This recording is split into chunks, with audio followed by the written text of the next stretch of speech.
നമ്മളൊരു യാത്ര പോകാൻ ഉദ്ദേശിച്ചാൽ എവിടേക്കാ പോകുന്നതെന്ന് ചോദിക്കാത്ത ഒരാൾ നിങ്ങളുടെ കൂടെ ഉണ്ടോ? അതൊരു ഭാഗ്യമാണ്. തീയായിട്ട് കത്തി ജ്വലിക്കുമ്പോൾ അതിൽ ചൂട് കായാൻ ഓടിയെത്തുന്ന ഒരു കൂട്ടം ആളുകൾ. ആരെങ്കിലും ചോദിച്ചിട്ടുണ്ടോ നീ എന്തിനാ തീയായിട്ട് കത്തി അമർന്ന് ചാരമായി മാറുന്നതെന്ന്? നമ്മളുടെ ഉള്ളിലുള്ള വിഷമങ്ങളെ മനസ്സിലാക്കാത്ത ഒരുപാട് ആളുകൾ നമ്മളുടെ കൂടെ ഉണ്ടാവും. നമ്മളെ ഒന്ന് ചേർത്ത് പിടിച്ചിട്ട് എന്താ നീ വിഷമിച്ചിരിക്കുന്നതെന്ന് ചോദിക്കുന്ന ആളുകളെ ചേർത്ത് പിടിച്ചുകൊണ്ട് ഒരു യാത്ര പോകണം.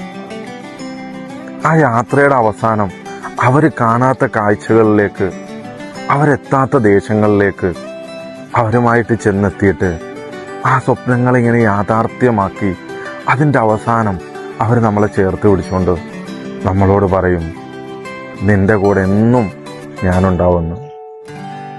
ആ യാത്രയുടെ അവസാനം നമുക്ക് കിട്ടുന്ന ഒരു ബന്ധമുണ്ട്.